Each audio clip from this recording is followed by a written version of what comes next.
L'invité du jour, c'est un chorégraphe qui a fait le tour du monde. Une renommée internationale multiprimée. On a l'honneur d'accueillir ce matin Sidi Larbi Cherkaoui qui est avec nous. Bonjour. Bonjour.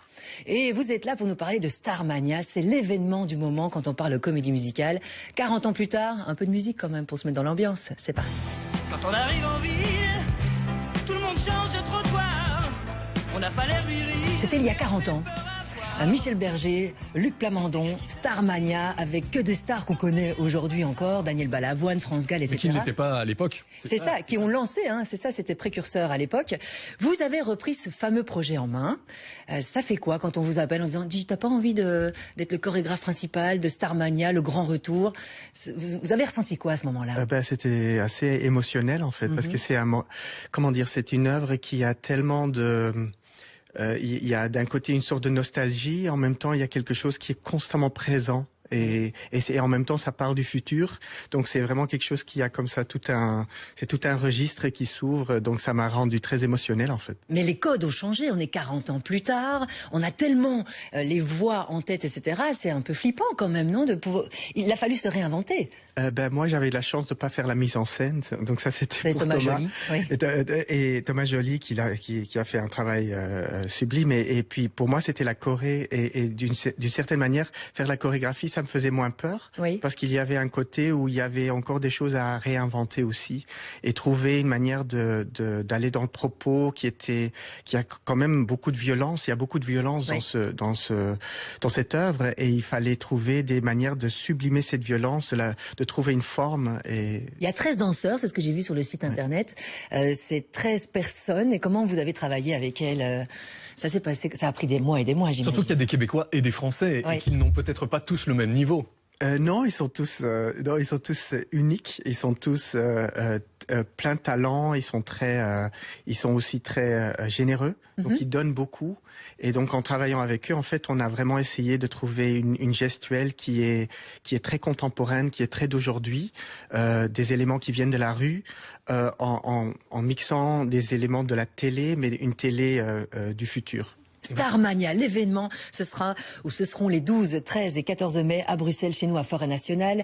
En France, vous avez déjà tourné un petit peu, ça a été le carton plein oui, dans on chaque est en salle. pleine tournée en ce moment. Bruno, vous l'avez vu le spectacle? Oui, alors, il y a beaucoup de points positifs dans le spectacle. C'est les chorégraphies, la mise en lumière, la scénographie, c'est époustouflant. Vous en prenez vraiment mais plein la vue et le show dure à peu près 2 heures. Comme vous le disiez, c'est très très contemporain. Donc vous avez ramené Starmania dans cet univers 2023. Et ce qui est incroyable avec Starmania, c'est que c'est une œuvre qui a 40 ans et qui prédisait un peu ce qu'est la société d'aujourd'hui. Oui, il y a tellement de choses. Il y a d'un côté, même en parlant de choses très difficiles comme la dépression, le suicide, des éléments qu'on ne penserait pas dans une comédie musicale. Oui, c'est pas joyeux, c'est assez noir finalement, Starmania. Oui, c'est ça, que ça trouve des mots pour parler de choses très difficiles et des mots très, comme disait Thomas parfois, très simples.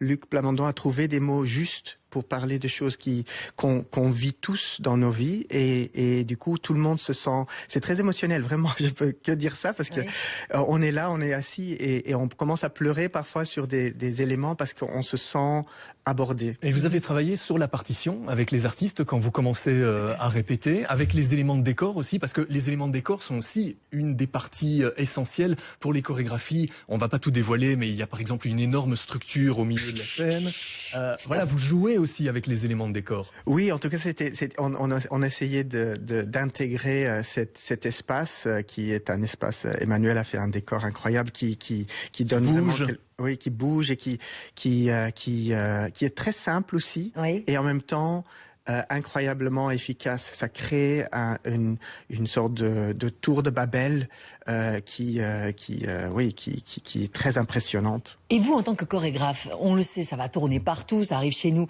en Belgique dans le courant du mois de mai. Vous suivez la troupe partout, alors le job est fait, j'ai dit ce qu'il fallait faire et ciao, bonsoir. J'ai une équipe fantastique d'assistants chorégraphes qui tiennent disons la ceinture pour que ça reste. Ils sont en coulisses avec un flingue. Oui, c'est un peu ça. Mais vrai, en plus, c'est vrai.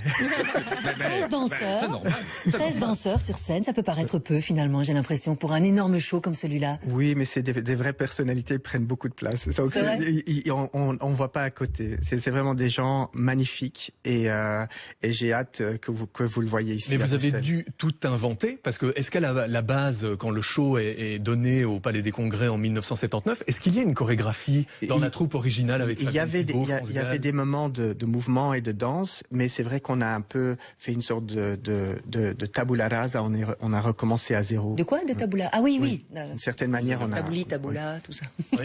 Et la volée, voilà. Pardon. Mais c'est moi qui m'excuse. Le gardien Votre dilateur, là.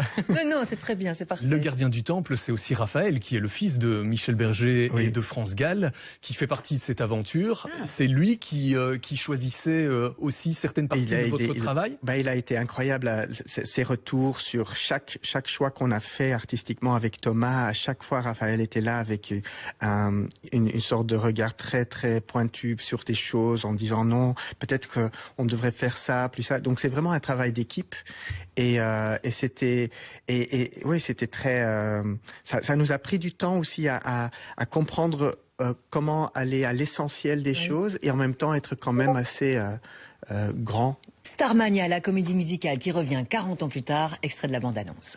Quand on arrive en ville.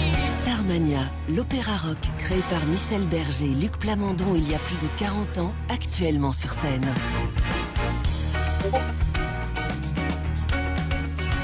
Thomas Joly, prodige de la scène contemporaine, signe la nouvelle mise en scène de ce spectacle. C'est une version qu'on a voulu un peu retour aux sources, capter l'énergie de la création.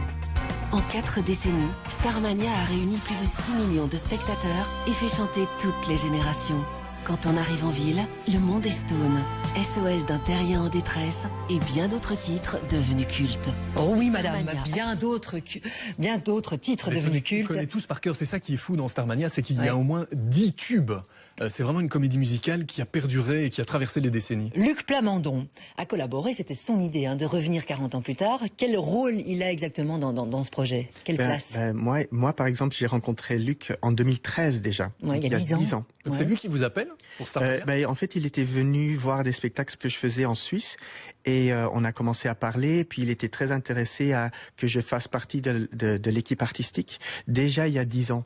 Donc il y avait vraiment une sorte de suivi. Donc je savais, ils étaient en train de trouver le metteur en scène et tout. Donc c'était vraiment un processus où chaque personne était essentielle en fait. Starmania qui revient les 12, 13 et 14 mai, ce sera chez nous à Forêt Nationale. Il y a 4 dates parce que je crois que le samedi, il y a 2 dates. Il y a 2 représentations, aussi. Oui. Pourquoi ne pas aller avec les enfants et partager et transmettre aussi toutes ces chansons. Merci beaucoup. Le chorégraphe était avec nous, le chorégraphe principal qui a tout mis en place. C'est Sidi Larbi Cherkaoui. Merci beaucoup d'être passé par le 8-9 ce matin et bon succès. Et après Bruxelles, Paris, le tour du monde, non? C'est ce qui est prévu. Le Canada, bien on sûr. espère l'année prochaine et tout ça, oui. Bonne continuation et merci beaucoup d'être passé par la Belgique et par le 8-9 ce matin.